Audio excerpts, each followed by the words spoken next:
Hi, welcome back to the farm. My name's Roz, also known as Passion Flower, and you'll find me here each week talking about my farming and creative life.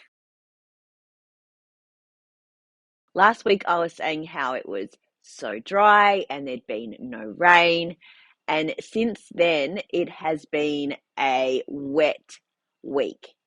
Really fabulous for here on the farm. So tanks are full again, the dams are full again. We've got ducks and other water birds really enjoying it. You can hear the frogs croaking, and the grass has started to turn green again. So all of the yellow you can still see because that's obviously dead, but these little tiny green shoots are coming up from in between all of that, and there's just a green tinge happening everywhere. Even in the sheep paddock, which was by far the worst and driest of all of the paddocks. So there is fresh green grass in there as well. Short, but there is definitely grass.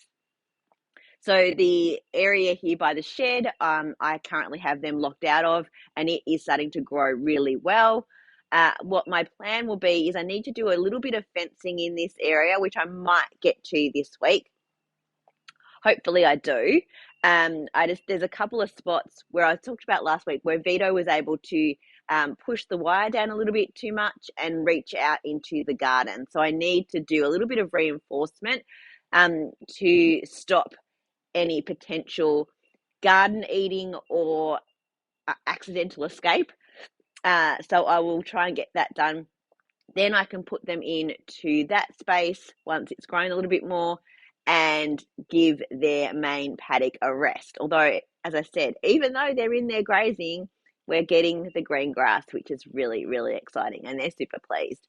The shelter for their hay has also worked really well with this rain. This is really the first consistent proper rain we've had to test that out. It looks like it's keeping nice and dry as well, so that's really good.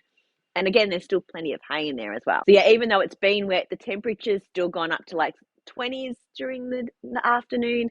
So perfect weather. The soil and the earth is still warm, and that's promoting all of that growth. Adam harvested some honey this past week as well. Again, still warm enough that we're able to have the hive opened up and take combs out, but not super hot, so the bees are not overly active, and not too cold that it's going to be not a great thing for them to have the hive open. So the plan will be to probably take another comb out, reduce the hive down to a single layer. Over summer we have it as a double layer.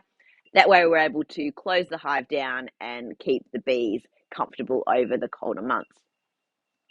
We did get about, I think, 12 or so jars of honey from the first lot that we took. We have a spinner, so we use that. I have done videos of us harvesting honey before. If I'm able to find them easily, I will pop a link to them below. I do find, though, my filing system for videos is not the best, so I may not be able to find them as easily as I would think that I could. So already we've been enjoying some really delicious honey on toast. It is such a yummy honey this year. It's a really golden color, and it's beautiful and sweet, and it just doesn't compare to the stuff you buy at the shops. And if you're able to ever get farm fresh honey, you should definitely eat some because it is just delicious. As this video goes live, I am setting up my market stall at the Birregurra All About Fibre and Yarn Festival Market.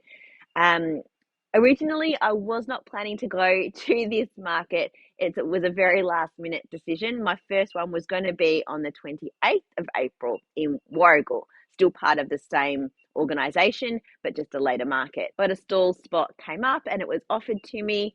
And so I had a quick think, and I've realised that I am organised. So I accepted. Now, the reason I didn't initially was a couple of things. I wasn't sure, given my new job, if I would have the time and capacity to be able to commit to 2 markets in the same month, and if I would be ready in time.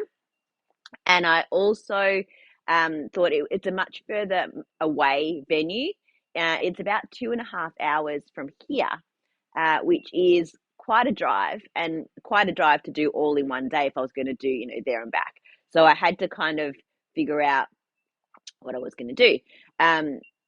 Given that work has sort of settled in and I kind of know what I'm doing, kind of, I'm going to be able to not work on the Friday so that I can get myself organized. But I looked at the map, and if I drive to Creswick first, like the day before, it's only then an hour and a half from Creswick to Birregurra, which is a much better morning drive to get there and set up than a 2.5 hour drive from home.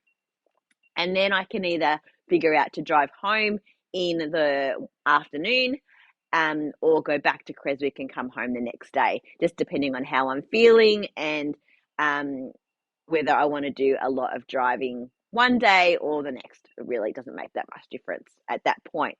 So it's mainly just the morning and the setup, and then how I'm feeling in the afternoon in terms of being tired or not.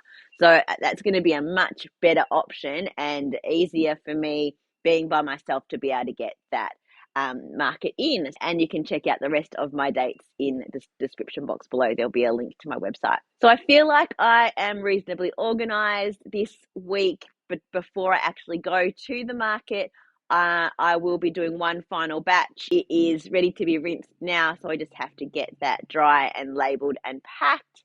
And I'm going to do some playing around with what my store will look like. So that will be my preparation this week, getting signage done and making sure everything is packed and organized.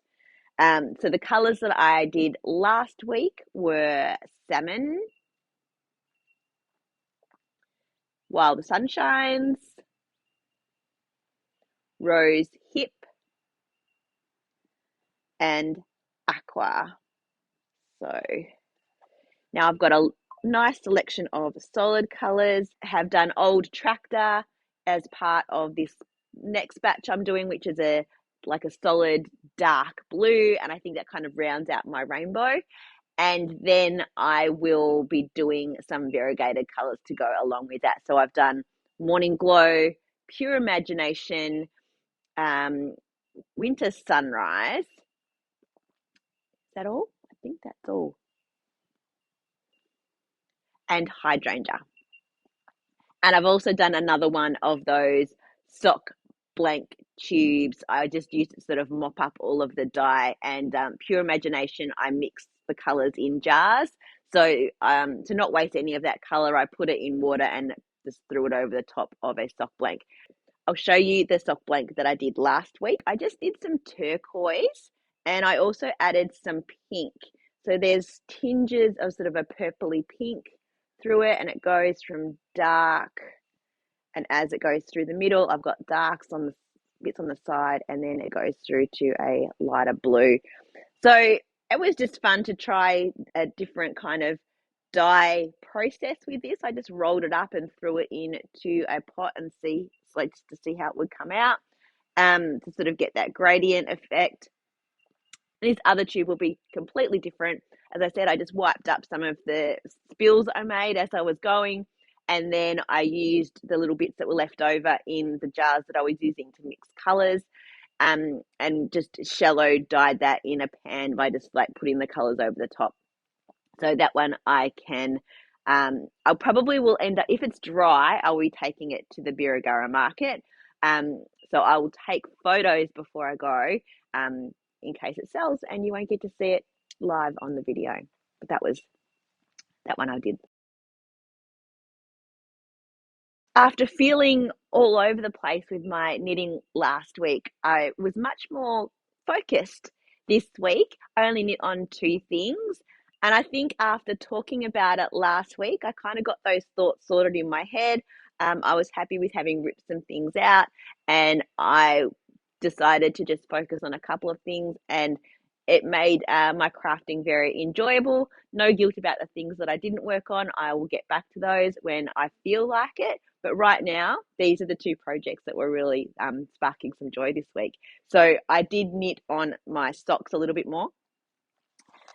Really good to get back into socks and that sort of mindless enjoyable sock knitting that I really do love. So these are, the yarn is by Half Baked Hand Dyed. It is called the Caper colorway. The toe and the heel are in the Ocean colorway. That is my yarn. And as you can see, I've done the heel and I'm progressing up the leg now. Really just enjoying the round and round of sock knitting. And as you can see, I still have quite a way to go. I'm going to make these quite a long pair for my first stripy ones, and then I'll do some shorties for the second. The other thing that I worked on quite a bit was the Mosaica shawl. I'm super happy with these new color combinations. So I better get the tags out. So I've got the Tea in the Garden by Yarn Trader. This one of a kind colorway by Bombed Yarns, and Potion by Owl of Athena. And I'm just, as I said last week, like just changing the colors in this has completely changed my enjoyment of the project. I'm so happy with how these look, and I've been working on it quite a bit. So I'll show you each section. So that's the first. Then there's this textured section in the Potion. Then this slip stitch section, and I'm almost finished this next section of texture in the Potion. And I'm excited to see what next slipped stitch section comes up, because I'm really loving how it looks, and enjoying the different textures and how everything kind of changes, and the repeats start to get quite rhythmic once you've done them a little bit. So really, really loving how this is going to work up.